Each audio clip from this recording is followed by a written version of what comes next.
Hey guys, bringing another comic review.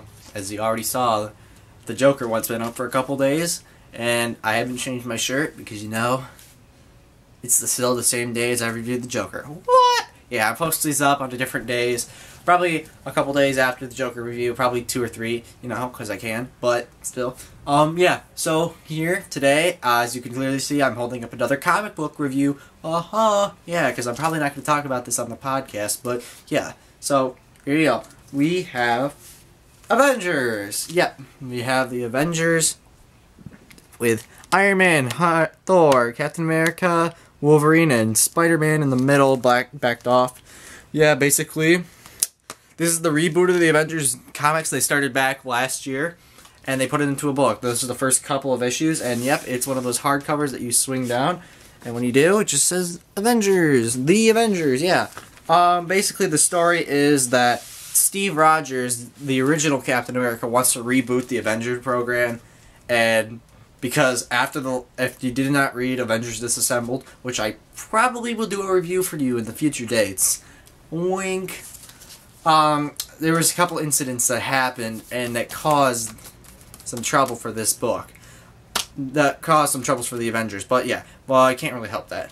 So, Steve Rogers wants to reboot it. A lot of people are with it, and a lot of people are against it.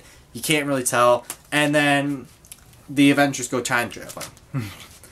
Literally, after they reboot, the Avengers crisis happens, and they have to go back. Actually, they have to go forward in time to see what's happening and what's going on. So, yeah. Here's the first problem with this book. Here's my major problem with this book. Look who's on the cover, okay? You have Iron Man, you have Thor, you have Captain America. That's not Steve Rogers, by the way. Wolverine and Spider-Man. Wolverine, Spider-Man, and Thor are barely in the book, I think. From what I've read.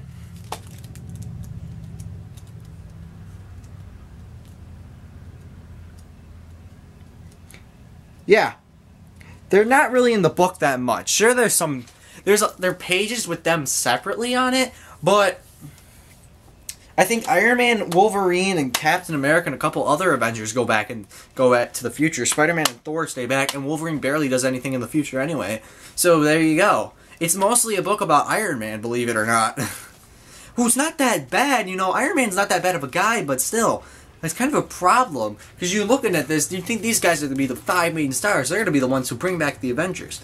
No, they kind of just get together and then they go back in time with a bunch of other Marvels.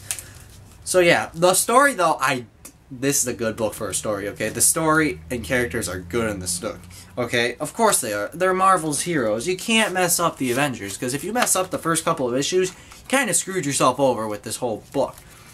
But yeah, I do like the writing. Brian Michael Bendis, yeah, good job. And then the artwork by John Rodman Jr., it's okay, it's really cartoony. Let me just tell you that.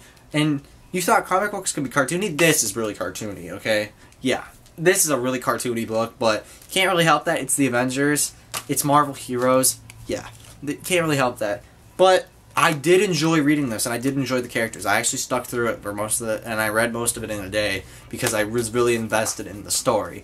So yeah, I do love this book. Of course, if you're a fan of the Avengers, definitely pick up this book. If you do enjoy Marvel heroes in general, pick up this book.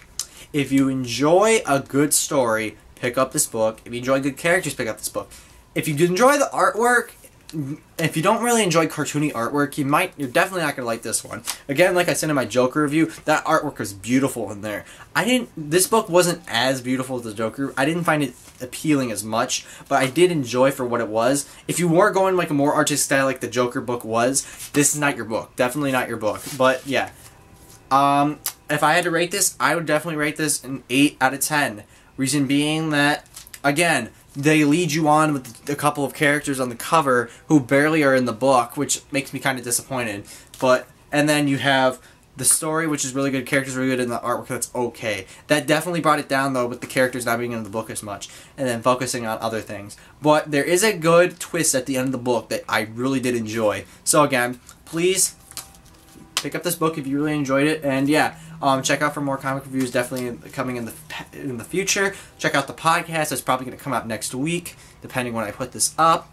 I'm recording this on the 21st of August, so what can you do? And yeah, I'll see you guys later.